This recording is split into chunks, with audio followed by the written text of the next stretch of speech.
Population interaction है, 5 type की population interaction होती है, 2 स्पीशीज के, स्पीशीज ए और स्पीशीज बी के बीच। ठीक है, पहली इंटरेक्शन जो है म्यूचुअलिज्म। म्यूचुअलिज्म मतलब दोनों का फायदा हो रहा है यहाँ पे इंटरेक्शन से, तो दोनों पॉजिटिव ले रखा है। कंपटीशन में दोनों का ही नुकसान हो रहा है, दोनों स्पीशीज जो है एक दूसरे को कम्पीट करेंगी सिमिलर रिसोर्सेज के लिए, और दोनों का कहीं ना कहीं नुकसान हो जाएगा। चाहे कोई स्पीशीज ज़्यादा पावरफुल भी होगी, वो दूसरे वाले को मार देगी, बट अपना भी नुकसान कुछ ना कुछ तो होगा ही होगा। ठीक है, प्रेडेशन में क्या है, जैसे कि एक लायन जो है किसको खाता है, डियर को खाता है, तो वो जो है कि पॉजिटिव है लायन के लिए तो अच्छा है, पर डियर के नुकसान है, वो मर रहा है, तो वो प्रेडेशन क्या है। पैरासिटिज्म में भी एक का फायदा एक का नुकसान है, बट इसमें क्या फर्क है कि प्रेडेशन में वो उसे जान से मार देता है, पर पैरासिटिज्म में वो होस्ट पे रहता है थ्रू आउट, और होस्ट पे रह के वो उसके अंदर से न्यूट्रिएंट्स डिराइव करते रहता है, होस्ट के अंदर से, जो पैरासाइट होता है। आगे हम इसके बारे में और डिटेल में पढ़ेंगे। कमेंसलिज्म का मतलब होता है जब एक स्पीशीज का फायदा हो रहा है बट दूसरी स्पीशीज का कोई नुकसान नहीं है, कि मेरे पास कोई नोट्स पढ़े हैं बट मैं तो वो नोट्स पढ़ने नहीं वाला, तो उसने किसी और को नोट्स दे दिए, तो मेरा तो कोई नुकसान नहीं हुआ बट दूसरे बंदे का फायदा हो। अमेंसलिज्म का एक ही एग्जाम्पल है, और ये है एंटीबायोटिक का, जहाँ पे एंटीबायोटिक जैसे कि पेनिसिलिन नोटेटम जो है वो उसका कुछ नुकसान या फायदा नहीं होता, बट जैसे हम उस एंटीबायोटिक को खाते हैं तो हमारी बॉडी में जाके वो बहुत सारे और बैक्टीरिया को मार देता है। तो बैक्टीरिया का नुकसान, पर पेनिसिलिन का कोई फायदा या नुकसान नहीं है, इसको हम कहते हैं अमेंसलिज्म। ठीक है, हम पढ़ रहे हैं इसके इन बिटवीन द लाइन सब कुछ पढ़ेंगे। Both the species benefit in mutualism and both lose in competition. Competition में दोनों का नुकसान, म्यूचुअलिज्म में दोनों का फायदा। पैरासिटिज्म और प्रेडेशन में एक को फायदा एक को नुकसान। फायदा किसको है, पैरासाइट या प्रेडेटर। नुकसान किसको है, होस्ट को या फिर प्रे को। प्रे कहते हैं इसे, जो शिकार होता है उसे हम क्या कहते हैं, प्रे। ठीक है, PRP। फिर हम आते हैं हाँ, तो यही बात देखे हैं, interaction where one species is benefited and the other is neither benefited nor harmed is called commensalism. Commensalism में एक का फायदा दूसरे का कुछ दिक्कत नहीं, और अमेंसलिज्म में इसका उल्टा है, एक का नुकसान पर दूसरे की कोई प्रॉब्लम नहीं है। अब हम एक एक करके एग्जांपल्स पे जाएंगे, बहुत इंपॉर्टेंट एग्जांपल्स हैं इस चैप्टर के, और हर एक एग्जांपल आप लोगों को याद रखना है, बहुत ज़्यादा जरूरी है। सबसे पहला प्रेडेशन। क्या है, प्रेडेशन। प्रेडेशन में क्या होता है, आपके कुछ एग्जांपल्स में चल रहा है, एक प्रे होता है और एक प्रेडेटर होता है। जैसे एग्जांपल है टाइगर और डियर का। यहाँ पे जो टाइगर है वो क्या है, प्रेडेटर है, प्रे है, प्रेडेटर है। ठीक है, वो खा रहा है, और डियर क्या है, प्रे। ठीक है, पर इसके अलावा हमारे को sparrow eating seed, seed is a prey, sparrow is eating it, so ये प्रेडेटर हो गया। जरूरी नहीं है कि किसी को मार के वैसे खाया जाए। जो भी जितने भी नॉर्मल जो हर्बीवोर्स होते हैं वो भी प्लांट्स को खाते हैं, तो वो भी उनका प्रे ही है। तो प्रेडेशन थ्रू आउट चलता रहता है, बिना प्रेडेशन के तो एनर्जी ट्रांसफर हो ही नहीं सकती। अलग अलग ट्रॉपिक लेवल्स पे एनर्जी आती है, वो प्रेडेशन की वजह से आती है, चाहे वो किसी भी तरह से। ठीक है, अब इसमें बहुत सारे एग्जाम्पल्स हैं, यहाँ पे कुछ लिखा है। When certain exotic species, exotic मतलब जो डिफरेंट है, बहुत अलग स्पीशीज है, न्यू स्पीशीज है, are introduced in a geographical area, एक नई जगह पे कोई और स्पीशीज लेके आए, they become invasive and start spreading fast. ठीक है, क्या है, अगर आप कोई स्पीशीज को दुनिया के दूसरे कोने से कहीं ले आए, यहाँ पे आपने जाके इसे बो दिया प्लांट को या किसी एनिमल को रख दिया, अब एनिमल का जो नेचुरल प्रेडेटर है वो तो वहाँ पे एग्जिस्ट ही नहीं करता, और जब नेचुरल प्रेडेटर एग्जिस्ट ही नहीं करता तो क्या होता है कि उसको कोई मारने वाला ही नहीं है। जब उसको कोई मारने वाला ही नहीं है तो अनकंट्रोल्ड ग्रोथ हो जाती है। क्या हो जाती है, अनकंट्रोल्ड ग्रोथ। यही एक एग्जांपल है प्रिकी पियर कैक्टस का, जो कि इंट्रोड्यूस किया गया था ऑस्ट्रेलिया में 1920s में। इसने क्या करा, प्रिकी पियर कैक्टस ने क्या किया, कैक्टस का एक प्लांट था और ये इतनी तरह से तेज से ग्रो करा क्योंकि इसको मारने वाला, इसको खाने वाला कोई प्रेडेटर था ही नहीं। पूरा हैवक क्रिएट कर दिया, मिलियंस ऑफ हेक्टेयर्स में फैल गई। फाइनली इस कैक्टस को कंट्रोल में लाया गया बाय कैक्टस फीडिंग प्रेडेटर। मौत को लेके आया गया इसकी कंट्री से जहाँ पे ये पाया जाता था, और उस मौत को जाके छोड़ दिया। अब धीरे धीरे उस मौत ने क्या करा, सारे कैक्टस को धीरे धीरे कंट्रोल कर दिया। कैक्टस की अमाउंट कम हो गया, मौत का अमाउंट बढ़ गया होगा, कैक्टस का अमाउंट कम हो गया। जब तक मौत नहीं आया था तो कोई पुराना वाला पक्षी या कोई बर्ड या कोई इंसेक्ट इसको खाता नहीं था। जब इसको खाता ही नहीं था तो ये तो बढ़े जाता था, ग्रोथ करा था। तो एक प्रिकी पियर कैक्टस का एग्जांपल आ सकता है आप लोगों का प्रेडेशन में। सबको क्लियर है? प्रिकी पियर कैक्टस किसके एग्जांपल है? क्वेश्चन आ जाएगा, प्रिकी पियर कैक्टस एंड मॉथ किसके एग्जांपल है? एक्सप्लेन कर दोगे कि कैसे ये इंक्रीज हुआ, कैसे खत्म हो गया? आया ना, बोलो जल्दी। Biological control methods adopted in agricultural pest control are based on the ability of predator to regulate the prey population. Predator का मेन काम क्या होता है? प्रे की पॉपुलेशन को रेगुलेट करना। अगर सारे टाइगर हटा दूंगा तो डियर बढ़ जाएंगे, डियर बढ़ जाएंगे तो क्या होगा, बहुत नुकसान होगा, सारे के सारे वो प्लांट्स को खा जाएंगे, फॉरेस्ट एरिया। जी। तो प्रीडेटर्स जो है मेंटेन करते हैं, help in maintaining species diversity in a community by reducing the intensity of competition among competing prey species. बेटा बहुत ध्यान रखना, क्वेश्चन आ जाएगा predators help in maintaining species diversity in a community, full stop, explain, comment. तो आपको बोला जाएगा कि प्रीडेटर कैसे हेल्प करते हैं स्पीशीज डाइवर्सिटी को क्या मेंटेन करने के लिए। तो आपको एक्सप्लेन करना पड़ेगा ढंग से कि अगर प्रीडेटर नहीं होगा प्रे स्पीशीज बढ़ जाएंगी, प्रे स्पीशीज बढ़ जाएंगी ज़्यादा और वो सबको खाएंगी। दूसरी बात उनके अंदर कंपटीशन हो जाएगा। ठीक है, एक और एग्जांपल है Rocky intertidal communities of American Pacific ocean, starfish है पिसास्टर। क्या है स्टारफिश? ये एक इंपॉर्टेंट प्रीडेटर है। फील्ड एक्सपेरिमेंट में क्या किया, हमने सारी की सारी स्टारफिश को हटा दिया।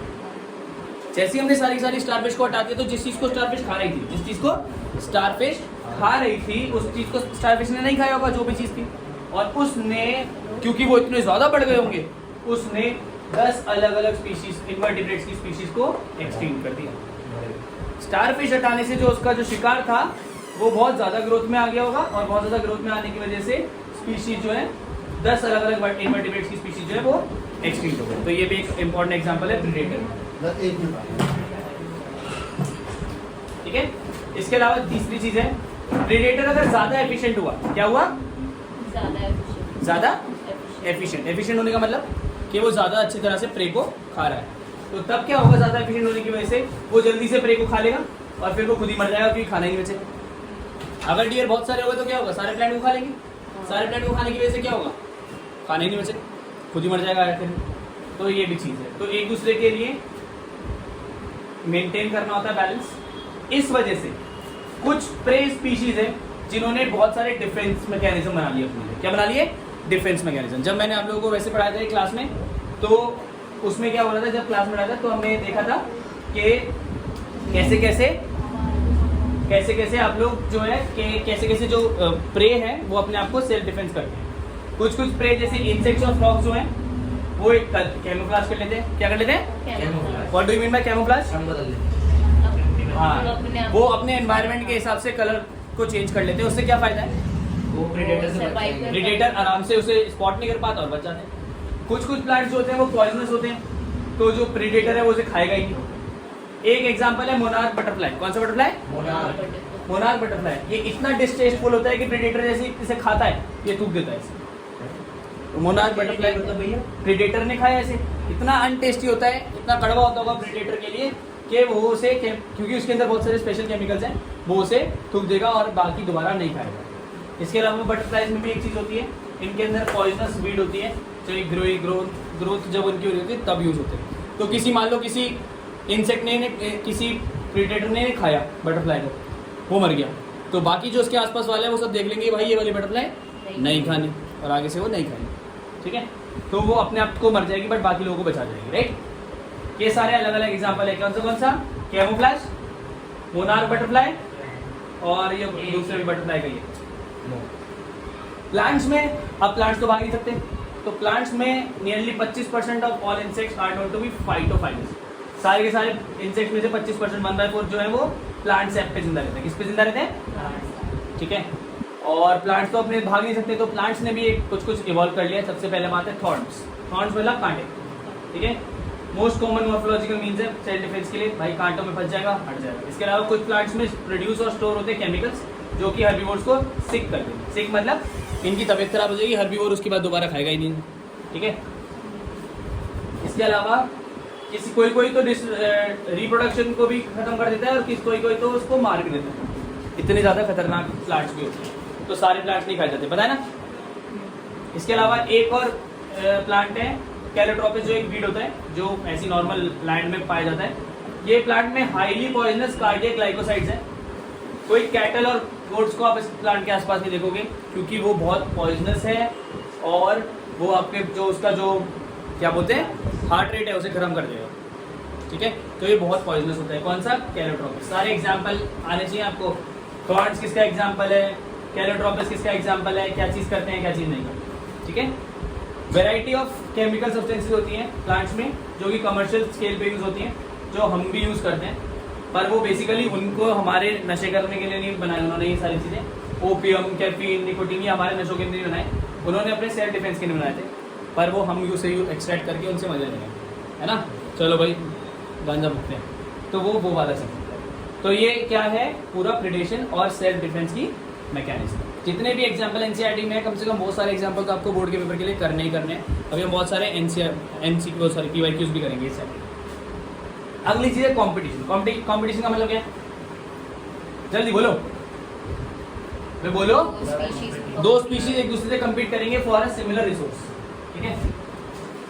ऐसा नहीं है कि दोनों स्पीशीज एक जैसी होंगी, बहुत अलग अलग भी हो सकती है। जैसे कि साउथ अमेरिकन लेक्स में फ्लेमिंगोस और फिश दोनों एक ही कॉमन फूड जू प्लैंक्टन के लिए एक दूसरे कम्पीट करते हैं। कुछ फ्लेमिंगो खा लेते होंगे जू प्लैंक्टन को, कुछ फिश खा लेती होंगी, तो दोनों एक दूसरे से कम्पीट करते हैं, ठीक है। इसके अलावा सेकेंडली रिसोर्सेज अगर लिमिटिंग नहीं भी है तो भी कंपटीशन हो जाता है, ठीक है। जैसे कि एग्जांपल इसमें कौन सा है, इसमें एग्जांपल है आपका वो कौन सा था, गोट और एबिंगडन टॉर्टोइस वाला। गोट और एबिंगडन टॉर्टोइस में क्या था, गैलापागोस आइलैंड में पहले एबिंगडन टॉर्टोइस थे, वो हल्के हल्के चलते थे, छोटा छोटा ग्रास खा लेते थे। एकदम से उस वाले क्या बोलते हैं एरिया में गोट को हमने भेज दिया। अब गोट को भेज दिया, गोट तो तेज तेज चलती थी, ज्यादा घास खा लेती थी। उसने इतनी ज्यादा घास खा ली कि टॉर्टोइस के कुछ मरी नहीं, बच ही नहीं पाया टॉर्टोइस पूरे के पूरे। इसको हम कहते हैं कॉम्पिटिशन। क्या कहते हैं कि गोट तो आगे जाके फिर चल लेंगी, 6 महीने बाद दोबारा आएंगी, फिर घास सजेगी। टॉर्टोइस कितनी दूर जाएगा, हाँ, दो अलग अलग चीजें भी चल सकती है, ठीक है। इस चीज को एक्सप्लेन करने के लिए आपके पास आता है गॉसेस एक्सक्लूजन प्रिंसिपल। क्या आता है, गॉसेस एक्सक्लूजन प्रिंसिपल। ये इसको क्या बोलते हैं, गोट्स का ये वो हाई एफिशिएंसी है, और ये भी इसका एग्जांपल है। इसके अलावा और कुछ, हाँ, एक और एग्जांपल है इसका, बैलेनस। स्कॉटलैंड के अंदर दो टाइप के बार्नेकल होते हैं, एक होता है बैलेनस और एक होता है कैथेमेलस। बैलेनस और कैथेमेलस। अब क्योंकि बैलेनस जो होता है वो ज्यादा सुपीरियर होता है, ज्यादा पावरफुल होता है, तो वो सारा का सारा खा लेता है, कैथेमेलस को कुछ भी खाना मिल नहीं पाता। तो कैथेमेलस जो है एक पर्टिकुलर जगह पे ले जाता है और बैलेनस दूर दूर जाता है। हाँ, मैं पूछ रहा हूँ, जो बोर्ड वाला एग्जांपल है वो कंपटीशन का था, कॉम्पिटिशन का, तो उसमें बोर्ड को तो फायदा हो रहा है, बोर्ड को फायदा हो रहा है, बट फिर भी कुछ ना कुछ नुकसान तो होगा। जहाँ पे एबिंगडन टॉर्टोइस होंगे वहाँ पे तो कोई खा रहे होंगे ना, बट उनका खत्म हो गया, एबिंगडन टॉर्टोइस आगे नहीं बढ़ पाए। देखो, सुपीरियर स्पीशीज का तो ज्यादा फायदा होना ही है, बट फिर भी कुछ ना कुछ नुकसान तो होगा ही होगा। अगर खाली भी हमसे लड़ने आएगा, हम भी कहीं ना कहीं एक तो मार ही देंगे। ये वाला नुकसान की बात करें, दोनों सिमिलर टाइप की स्पीशीज होंगी तो ऑब्वियसली दोनों का ज्यादा नुकसान होगा, फिर वो एक दूसरे को मार भी नहीं पाएंगे। कि जैसे टाइगर और लायन अगर साथ में लड़ गए तो एक दूसरे को मारना बहुत मुश्किल है, पर अगर जैकवाल और लायन लड़ गए तो फिर मारना एक, पर ऐसा नहीं दूसरे के लगेगी नहीं, छोड़ेगा तो वो भी नहीं, थोड़ा सा तो मार देगा, टॉर्टोइस कितना ही खा लेगा, वही जितना ही खा लेगी वही, गोट तो दूसरी जगह चली जाएगी। बोर्ड एक बार में खत्म कर देगा। हाँ, ठीक है। तो इस तरह से होता है, हाँ, तो कंपटीशन हो जाता है। और इसमें भी बैलेनस और कैथेमेलस में, कैथेमेलस सिर्फ एक पर्टिकुलर जोन में रहता है, ज्यादा भागता नहीं, इधर उधर नहीं जा सकता, पर बैलेनस वहाँ पे पूरी जगह पे स्प्रेड हो चुका है। ये भी कंपटीशन का एग्जांपल है। Gause's exclusion, competitive exclusion principle, ये कहता है two closely related species competing for the same resources can not coexist indefinitely. ऐसा नहीं है कि दो स्पीशीज है जो बहुत क्लोजली रिलेटेड है वो हमेशा थ्रू आउट एग्जिस्ट कर पाए। क्यों? क्योंकि जो सुपीरियर वाली है वो इंफीरियर वाली को मार ही देगी, ठीक है। तो ये इंपॉर्टेंट है कि यह ध्यान रखना कि दोनों एक साथ नहीं रह सकती, सुपीरियर वाली इंफीरियर वाली को मार देगी। अब क्या होता है, क्योंकि दोनों के दोनों एक दूसरे के साथ नहीं रह सकते, तो क्या होता है, जो इंफीरियर वाली है वो कुछ और वे ढूंढ लेती है कि भाई ठीक है तू यहाँ रहे, मैं थोड़ा सा मारे तो नाम से कहेगा ठीक है तुम आ रहे, कोई बात नहीं, देखो छोड़ो। और इसको हम कहते हैं रिसोर्स पार्टीशन। क्या कहते हैं? Resource partition. इसमें क्या है, दो स्पीशीज एक दूसरे से कम्पीट कर रही थी, उनको कंपटीशन हटाने के लिए क्या करा कि ठीक है तू, क्या होता है जैसे वल्चर क्या करता है, शेर आता है डेर को मार देता है, जितना उसे खाना होता है खा लेता है, वल्चर तो नहीं मारता, तो चले जाता है। फिर उसमें जैकॉल, डियर, वो सॉरी वो वल्चर और बहुत सारे जीव जंतु फिर आके उसको खाते हैं। तो रिसोर्स पार्टीशनिंग कर ली। फ्रेश मीट के लिए नहीं जाएगा वल्चर, क्यों नहीं जाएगा? क्योंकि फ्रेश मीट उसको भाई शेर के आ जा पास, उसे ही पकड़ लेगा। तो रिसोर्स पार्टीशनिंग करेगा। जितने भी और जानवर होते होंगे जो कि कार्निवोर होते होंगे, वो भी शेर के खाने के बाद देखते रहते होंगे, जैसे शेर जाता होगा फिर आता होगा, शेर एक बार चला गया, उसका पेट भर गया, वो दोबारा उसे मारने नहीं आया, खा लो, मेरा हो गया काम। तो इसे हम कहते हैं रिसोर्स पार्टीशनिंग वहाँ पे कंप्लीट करने की जरूरत ही नहीं, कंप्लीट करने की जरूरत नहीं है तो कोएग्जिस्ट भी कर सकते हैं। ये सुनो, अगला एग्जांपल है पैरासिट। क्या है? पैरासाइट। पैरासाइट क्या होते हैं? दो टाइप के पैरासाइट होते हैं, एक एक्टोपैरासाइट, एक एंडोपैरासाइट। एंडोपैरासाइट जो होता है बॉडी के अंदर होता है, एक्टोपैरासाइट बॉडी के बाहर होता है। ये होस्ट स्पीशीज पे रहता है और होस्ट के अंदर से न्यूट्रिशन डिराइव करते रहता है। ठीक है, पैरासाइट होस्ट के साथ साथ इवॉल्व होता रहता है और होस्ट के ऊपर आराम से चिल मारता रहता है। ठीक है, इसमें एक एग्जांपल इसका है मलेरियल पैरासाइट, प्लाज्मोडियम। याद है चैप्टर नंबर 8 में प्लाज्मोडियम, तो वो ह्यूमन के अंदर भी रहता है और वो मस्कीटो के अंदर भी रहता है। इसके अलावा और भी है, नहीं लाइकेंस पैरासाइट नहीं है, म्यूचुअलिज्म। एक्टोपैरासाइट जो बाहर रहते हैं, इसका मोस्ट फेमस एग्जांपल है लाइस ऑन ह्यूमंस, हमारे पर लीक हो जाती हैं, और टिक्स ऑन डॉग्स। बहुत सारी मरीन फिशेस पे भी एक वो आ जाता है जिसे हम कहते हैं कोपॉड्स, ये भी एक्टोपैरासाइट है। क्या है? कोपॉड्स, इंपॉर्टेंट है। कसकटा एक पैरासिटिक प्लांट होता है जो कि किसी बड़े बड़े प्लांट्स के ऊपर पाया जाता है। इसने क्लोरोफिल तो ये है ही नहीं इसके अंदर, क्लोरोफिल नहीं है तो क्या होगा? फूड तो बना इसका, दूसरे का फूड डिराइव करते रहता है। ठीक है, बर्ड फ्लाई भी हो सकता है इसके। I don't know, may be. तो जितने भी जो दूसरे के ऊपर खाने पे डिपेंडेंट है और दूसरे की बॉडी में से खाना डिराइव कर रहे हैं, उसे हम क्या कहते हैं? पैरासाइट। क्या कहते हैं? पैरासाइट। जैसे आप अपने माँ बाप के हो भाई, तो वही सेम एग्जांपल है, माँ बाप पे आप पैरासाइट ही हो, खाना खिलाए सब कुछ खिलाए, तो ये इसका पैरासाइट है। ठीक है, इन कंट्रास्ट एंडोपैरासाइट्स। एंडोपैरासाइट क्या होते हैं? जो बॉडी के अंदर रहते हैं, लिवर, फ्लूइड, किडनी में होता है, रेड ब्लड सेल्स में बहुत सारे पैरासाइट्स होते हैं। ठीक है, इनके अंदर क्या है? ये अंदर ही अंदर रहते हैं और वहीं के अंदर डेवलप करते रहते हैं। ठीक है, जितने भी हमारे पेट में कहीं पे भी इन्फेक्शन और कीड़े हो जाते हैं वो सारे पैरासाइट्स। ये कौन से वाले? एंडोपैरासाइट्स। कौन से वाले? एंडोपैरासाइट। एक और वर्ड आता है brood parasitism. What do you mean by brood parasitism? Kuku bird और क्रो का एग्जांपल है इसमें। कुकू बर्ड क्या करती है? जब अपने बच्चे करती है वो क्रो के जाने का वेट करती है, क्रो भग जाता है, जाती है उसके अंडे गिराती है, अपने अंडे लगा देती है, वो हैच अंडे गिरा देती है। हाँ, उसके अंडे गिरा देती है, हैच कर देता है उसको। उसे लगता है 5 अंडे छोड़े गए थी, 3 अंडे उसकी गिरा दी, 3 अंडे अपने डाल दिए। उसे क्या पता अंडे से मिले? हाँ, ये क्या बता दिया तू? बता। तो लाइक मतलब उनको कुछ कलर वोटर सब कुछ ही है। हाँ, बहुत सिमिलर बर्ड्स हैं ना, ज्यादा फर्क नहीं पड़ता। कुकू बर्ड वैसे भी इंसान थोड़ी है, कौन सा टेस्ट करेगा उस पे? डीएनए टेस्ट हम नहीं कर पाते कि लेकिन कोई पहचान तो लेता होगा ना, तो जैसे पैदा होने के बाद। पैदा होने के बाद जैसे ह्यूमन अगर उसके एल्को टच करता है तो वो उसको छूते नहीं है। पर वो ह्यूमन नहीं है ना, वो कुकू बर्ड और क्रो सिमिलर स्मेल भी होगी ना, ह्यूमन की स्मेल फर्क है। ह्यूमन बहुत दूर का रिलेटेड ही नहीं है। तो ह्यूमन अंडे कहाँ देते हैं? नहीं, वो कह रहे हैं ह्यूमन अगर टच कर लेते हैं अंडों को तो फेंक, तो वो उसको हैच करती है और फिर बस काम हो जाता है। अगली चीज है कमेंसलिज्म। क्या? एक का फायदा दूसरे का, और इसका एग्जांपल है आपका क्या? Orchid on an as an epiphyte on mango branch. याद रखना, पहला एग्जांपल है ऑर्किड ऑन मैंगो ब्रांच, दूसरा है बार्निकल्स ऑन वेल। ये क्या? इसके अलावा कैटल एग्रेट। कैटल एग्रेट छोटे जीव जंतु होते हैं जो कैटल के साथ साथ घूमते रहते हैं। कैटल जाती है, यहाँ से जाएगा, कैटल जाएगी किसी जगह पे जाके अपना पैर रखे, कैटल मतलब गाय भैंस, पैर रखा उसने सारा का सारा जो वहाँ पे जो ग्रास थी उसे डिस्प्लेस करते हैं। ग्रास में से जो छोटे छोटे इंसेक्टों में भागेगी, कैटल एग्रेट जाएगा उसे खा लेगा। इसमें गाय का नुकसान फायदा कुछ नहीं, कैटल एग्रेट का फायदा। वेल के ऊपर ये बैठे रहते हैं, कौन? ये बार्निकल। वेल के ऊपर, वेल को क्या फर्क पड़ रहा है? वेल तो बहुत बढ़िया बार्निकल है, पर बार्निकल को इधर से उधर जगह मिल जाती है जाने के लिए, सवारी मिल गई फ्री। इसके अलावा एपेटाइट मैंगो ब्रांच पे वो लटके रहते हैं। मैंगो को कोई दिक्कत नहीं है, उनको फायदा है कि मैंगो के हिसाब से वो ग्रो भी कर पा रहे और वहाँ पे न्यूट्रिशन वगैरह सब ले पा रहे। तो ये सारी जो चीजें हैं वो सारी क्या चीजें हैं? कैसी चीजें हैं? आपकी कमेंसलिज्म। क्वेश्चन किसी भी इंटरेक्शन का आ सकता है, आपको एक्सप्लेन करने को बोल दिया जाएगा। देखो फिग ट्री में, इसके अलावा फिग ट्री और वास्प बहुत इंपॉर्टेंट है। ठीक है, फिग ट्री और वास्प में क्या होता है? फ्यूचर इंटरेक्शन है। फिग ट्री जो होता है वो वास्प को अंडा देने की एग लेइंग ओविपोजिशन देता है, पर वास्प का हाँ, तो उसके अंदर वो रह लेता है। अच्छा नहीं, फिग ट्री और वास्प तो वो है ना म्यूचुअलिज्म, दोनों एक दूसरे का फायदा करते हैं। इसके अलावा कमेंसलिज्म में सी एनीमोन और क्लाउन फिश का कोई दिक्कत नहीं है। सी एनीमोन के ऊपर छोटे छोटे टेंटिकल्स होते हैं, क्लाउन फिश उन टेंटिकल्स के बीच में आगे बैठ जाता है। सी एनीमोन जो है लोगों को मारता रहता है, क्लाउन फिश को कोई फर्क नहीं पड़ता, क्लाउन फिश अंदर सेफ है। क्लाउन फिश का फायदा, सी एनीमोन का कुछ भी नुकसान फायदा नहीं है। ये सारे एग्जांपल किस चीज के हैं? कमेंट। म्यूचुअलिज्म का सबसे पहला एग्जांपल तो आपका फिग ट्री और वास्प बता दिया। फिग ट्री दोनों का फायदा। फिग ट्री उसे दे रहा है जगह भाई तू आगे अंडे दे दे, यहाँ पे रह ले, न्यूट्रिशन दे रहा है। वास्प क्या कर रहा है? वास्प कर रहा है उसकी पॉलिनेशन। क्या कर रहा है? तो दोनों का फायदा।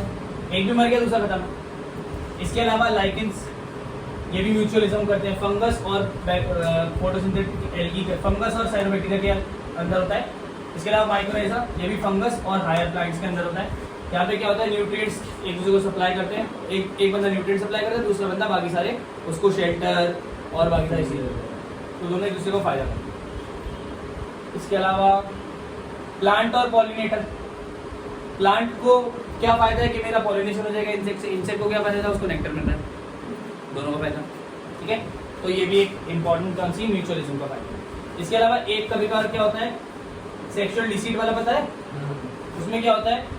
वो बंदा क्या करता है कि एक बर्ड है, प्लांट जो है वो फीमेल बर्ड जैसे दिखती है, मेल बर्ड होता है टर्की, वो आया फीमेल बर्ड जैसे दिखा, उसके पास जाके उसको कॉपुलेट कर लेता है।